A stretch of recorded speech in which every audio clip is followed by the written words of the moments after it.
শেখ হাসিনা অপ্রাসঙ্গিক, শেখ হাসিনা নিয়ে আমাদের মাথা ব্যথা নাই। স্বামী স্ত্রী ডিভোর্স হতে পারে, কিন্তু ভারত বাংলাদেশের যে আমরা প্রতিবেশী, এই প্রতিবেশীর কিন্তু সম্পর্কে ডিভোর্স হতে পারে না। মাননীয় সদস্য GM সিরাজ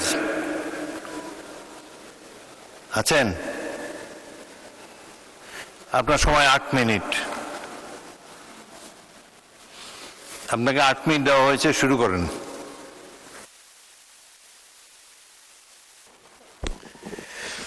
মাননীয় স্পিকার, আপনাকে ধন্যবাদ।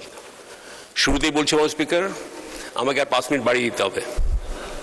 মাননীয় স্পিকার, মাননীয় অর্থমন্ত্রীর কে ধন্যবাদ দেওয়ার তো অনেকগুলো কথা, এই 10-12 মিনিটে কত বলবো। শুধু এইটুকুই বলি, এবার এর বাজেট সবার জন্য। মাননীয় স্পিকার,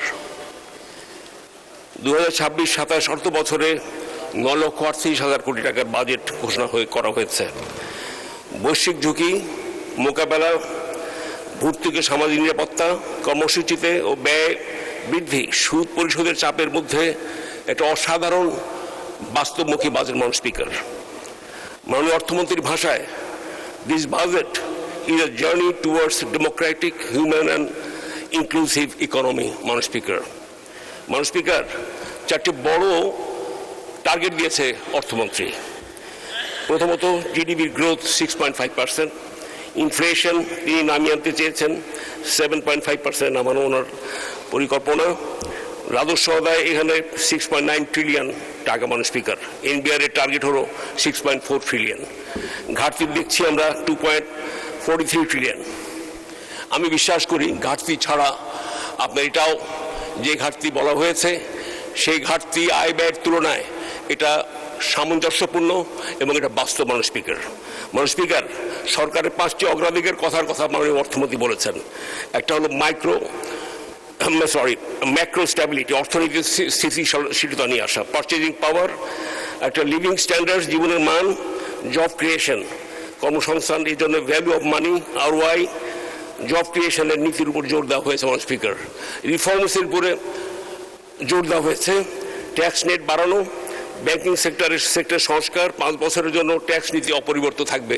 মাননীয় স্পিকার, মাননীয় স্পিকার, এই বাজেট মূলত উৎপাদন বান্ধব, বিনিয়োগ বান্ধব এবং ব্যবসা বান্ধব। মাননীয় স্পিকার, সেক্টর ভিত্তিক এখানে বড় বরাদ্দ করা হয়েছে। শিক্ষা, যোগাযোগ, স্বাস্থ্য, বিদ্যুৎ, কৃষি, জলবায়ু। সামাজিক সুরক্ষা, বিএনপির নির্বাচিত প্রতিশ্রুতি, ফ্যামিলি কার্ড, ফার্মার্স কার্ড, কৃষি ঋণ মৌকুফ ইত্যাদি। এখানে শিক্ষায় আপনার জিডিপি 2% বরাদ্দ করা হয়েছে, কিন্তু প্রতি বছর এটিকে বাড়িয়ে 5 বছরে 5% করবার পরিকল্পনা রয়েছে। মাননীয় স্পিকার, মাননীয় স্পিকার, শিক্ষার এখানে নতুন কারিকুলামে মুখস্থ বাদ দিয়ে দক্ষতা ভিত্তিক আপনার কোডিং, রোবোটিক ঢুকেছে। মাননীয় স্পিকার, এখানে আমরা দেখছি যে শিক্ষায় বেকারত্ব কমাতে IT, technical training, Tarun remittance যোদ্ধাদের উদ্বুদ্ধ করা হয়েছে। মাননীয় স্পিকার, কারিগরি জোর, প্রতিটি উপজেলায় টেকনিক্যাল স্কুল, ডিগ্রি না দক্ষতা, এটা ফোকাস করা হয়েছে। মাননীয় স্পিকার, স্বাস্থ্যে আমরা সবার জন্য স্বাস্থ্য। মাননীয় স্পিকার, মাননীয় স্পিকার, স্বাস্থ্যে আমরা দেখছি 1% এবং প্রতি বছর বরাদ্দ বাড়ছে। তৃণমূল সেবার থেকে 14,000 আমরা দেখছি। কমিউনিটি ক্লিনিক, 30 প্রকার ওষুধ ফ্রি। স্পেশাল সেবা বিভাগে cancer, heart, kidney institute, ICU, CCU বাড়ছে। মাননীয় স্পিকার, মানব সম্পদ, নতুন medical college, nursing institute, doctor, nurse আপনার বাড়ানো হচ্ছে। 50 শয্যার হসপিটাল আমরা দেখছি যে প্রতি উপজেলায় 100-তে উন্নীত হচ্ছে। এটা একটা অবশ্যই বড় রকমের আমাদের জন্য একটা কৃতিত্ব এবং এটা পরিকল্পনা। মাননীয় স্পিকার, মাননীয় স্পিকার, স্বাস্থ্য মানেই হাসপাতাল না, মা শিশুর নিরাপত্তা এবং শ্রমিকের শক্তি। মাননীয় স্পিকার, মাননীয় অর্থমন্ত্রী এই ভঙ্গুর অর্থনীতিতে ফেরাতে 2 বছরের যে পরিকল্পনা করেছেন, 17 বছরের আওয়ামী লুটপাট, অর্থ পাচার, এই ভঙ্গুর অর্থনীতি মাথায় রেখে এই দুঃসাহসিক অভিপ্রায়কে সাধুবাদ জানাই। মাননীয় স্পিকার, আমি ইদানিং এর মধ্যে দেখলাম তথ্যমন্ত্রী এনবিআর 2 ভাগ হবে, নীতিমালা 2 ভাগ হবে, নীতি বিভাগের দায়িত্বে থাকবে আপনার কর বিশেষজ্ঞরা। আমি বাড়তি ধন্যবাদ দিচ্ছি মাননীয় স্পিকার, মাননীয় অর্থমন্ত্রীকে। আমাদের দেশের স্থল এবং জল, সমুদ্র যে আপনার আয়তন, সেটা আমরা অনেকেই জানি না হয়তো বা, এখানে আমরা জানি মাননীয় স্পিকার বাংলাদেশের স্থল হচ্ছে 1.45 1,48,00,000 বর্গ কিলোমিটার, ওয়ারেজ আমাদের আপনার সমুদ্রের আছে হলো 2,07,000 বর্গ কিলোমিটার আমাদের সমুদ্র সীমা। অথচ আমরা এই সমুদ্র নিয়ে কখনো ভাবিনি। বর্তমান সরকার, আমাদের প্রেসিডেন্ট, আমাদের মাননীয় প্রধানমন্ত্রী তারেক রহমান সাহেব তার রূপকল্প এবং তার পরিকল্পনা তিনি প্রকাশ করেছেন, যা আমরা বাজেটের ভিতরে পরিলক্ষিত হয়েছে মাননীয় স্পিকার। এখানে ব্লু ইকোনমি, সুনীল অর্থনীতি, এখানে আমরা দেখতে পাচ্ছি যে সমুদ্র উপকূলীয় সম্পদকে টেকসইভাবে ব্যবহার করার জন্য অর্থনৈতিক প্রবৃদ্ধি, কর্মসংস্থান এবং আয় বৃদ্ধি করবার জন্য বর্তমান সরকারের অভিপ্রায়। আমরা এখানে সরকারের লক্ষ্য বঙ্গোপসাগরের সম্পদকে বৈজ্ঞানিক ও টেকসই উপায়ে কাজে লাগিয়ে মৎস্য, পর্যটন, বন্দর, সমুদ্র শিল্প, রপ্তানি খাতকে সম্প্রসারণের মাধ্যমে দেশের অর্থনীতিকে নতুন প্রবৃদ্ধির উৎস সৃষ্টি করার লক্ষ্য মাননীয় স্পিকার। মাননীয় স্পিকার, গ্যাস অনুসন্ধান আমরা দেখেছি 2012-14তে আমরা সমুদ্র জয়লাভ করেছি। ঐতিহাসিকভাবে আমরা দেখছি অনেক প্রচার, কিন্তু সম্পদ আমরা গ্রহণ করতে পারি নাই। সম্পদ তোলার ক্ষমতা ছিল মাননীয় স্পিকার। এই সম্পদ তুলতে গেলে আমাদের কি বলে এটার ওই মাস্টার মাইন্ড লাগতো, যে মাস্টার প্রভুদের আপনার কি বলে নির্দেশ ছাড়া এবং তাদের দয়া ছাড়া আমরা তুলতে পারিনি। কিন্তু এইবার এই সমুদ্রে আমাদের সরকার কি করেছে? আমাদের সরকারের একটা বড় স্টেপ নিয়েছে, সেটা হচ্ছে অফশোর বিডিং রাউন্ড 26 সবচেয়ে বড় উদ্যোগ গ্রহণ করেছে। এবং সমুদ্রের আমরা অনুমতি ছাড়া তো তুলতেই পারিনি, এবার করার অনুমতি লাগেনি। এবং এই যে অনুমতি ছাড়া যে সরকারের সাহস, সেটা হচ্ছে সবার আগে বাংলাদেশ এটি প্রমাণ করে মাননীয় স্পিকার। এই জন্য প্রধানমন্ত্রীকে কারো অনুমতি নিতে হয়নি মাননীয় স্পিকার। মাননীয় স্পিকার, আজকে আমি আপনার একটু কথা বলতে চাই, সেটা হলো যে ভারত বাংলাদেশের সম্পর্ক নিয়ে আমি একটু সময় দিব মাননীয় স্পিকার। সেটা হলো যে আমরা সবাই চাই ভারত বাংলাদেশ বন্ধুত্বপূর্ণ এবং সম্মানজনকভাবে আমাদের বন্ধুত্ব টিকে রাখি। কারণ আমি বিশ্বাস করি যে ভারত আমাদের প্রতিবেশী।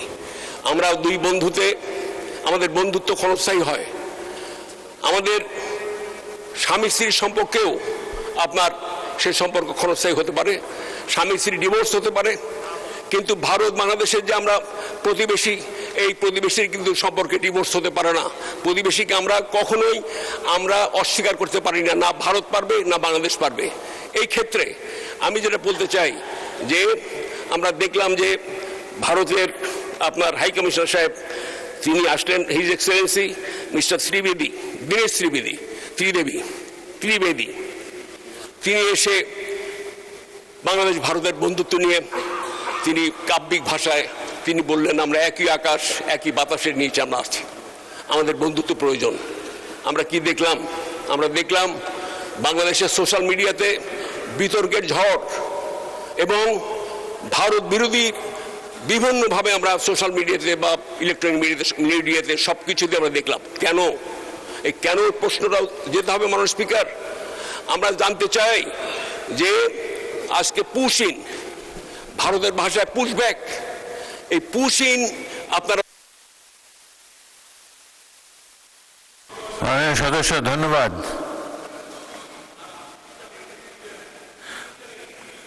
আপনাকে 8 মিনিট দেওয়া হয়েছে। আচ্ছা 2 মিনিটে শেষ করেন প্লিজ, 2 মিনিটে শেষ করেন। 2 মিনিটস। মাননীয় স্পিকার,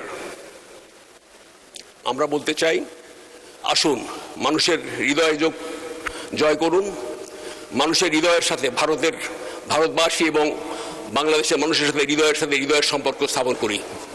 আমরা চাই ভারত বিরোধিতা অথবা বাংলাদেশ বিরোধিতা এগুলো না হয়। আমরা কি চাই? আমরা শান্তিপূর্ণ অবস্থান করতে চাই। সেই ক্ষেত্রে আমার সবিনয় অনুরোধ ভারতের বর্তমান সরকারের প্রতি যে আপনারা দয়া করে পুশিন বন্ধ করুন এবং একই সাথে পুশিনের চাইতেও আরেকটি বড় মারাত্মক ব্যাধি মাদক আমাদের ছেয়ে ফেলেছে। এই মাদক নিয়ে আমাদের সর্বগ্রাসী মাদক আমাদের যুবক সম্প্রদায়, ছাত্র সম্প্রদায়, সমস্ত শ্রেণীর আমাদেরকে যুগের পর যুগ আমরা ভুগছি। মাননীয় স্পিকার, এই মাদক সরবরাহকারী কারা? এই মাদক দেশের মধ্যে আমরা সরবরাহকারীকে এবং সেবনকারীদের বিচার করছি, আইনের আশ্রয় আমরা নিচ্ছি, কিন্তু এই মাদক আসে কোত্থেকে? এই মাদক আসে বাংলাদেশ এবং ভারতের সীমান্তে বহু কারখানা মাদকের। আজকে যুগ যুগ হলো এই কারখানাগুলো রয়ে গেছে। দয়া করে মাদকের কারখানাগুলোকে বন্ধ করুন। মানুষ স্পিকার, আপনার মাধ্যমে আমি মোদী সরকারকে আহ্বান জানাচ্ছি সবিনয়ে। একই সাথে আমি বলতে চাই, আমাদের পশ্চিমবঙ্গের যে আপনার চিফ মিনিস্টার শুভেন্দু বাবু, তাকে থামান। বাংলাদেশ বিরোধী যে সমস্ত বক্তব্য আসছে, মাঝে মধ্যে যে সমস্ত বক্তব্য দিচ্ছেন, এই বক্তব্যে বাংলাদেশ এবং আমাদের দেশের ভারত বাংলাদেশের বন্ধুত্বের অন্তরায় হয়ে গেছে মানুষ স্পিকার। অতএব আমি আহ্বান করি যে এখানে শেখ হাসিনা অপ্রাসঙ্গিক। শেখ হাসিনা নিয়ে আমাদের মাথা ব্যথা নাই। বাংলাদেশে উনি নাই হয়ে গেছে, she is out of scene. সে কোনোদিনই বাংলাদেশে আওয়ামী লীগ আর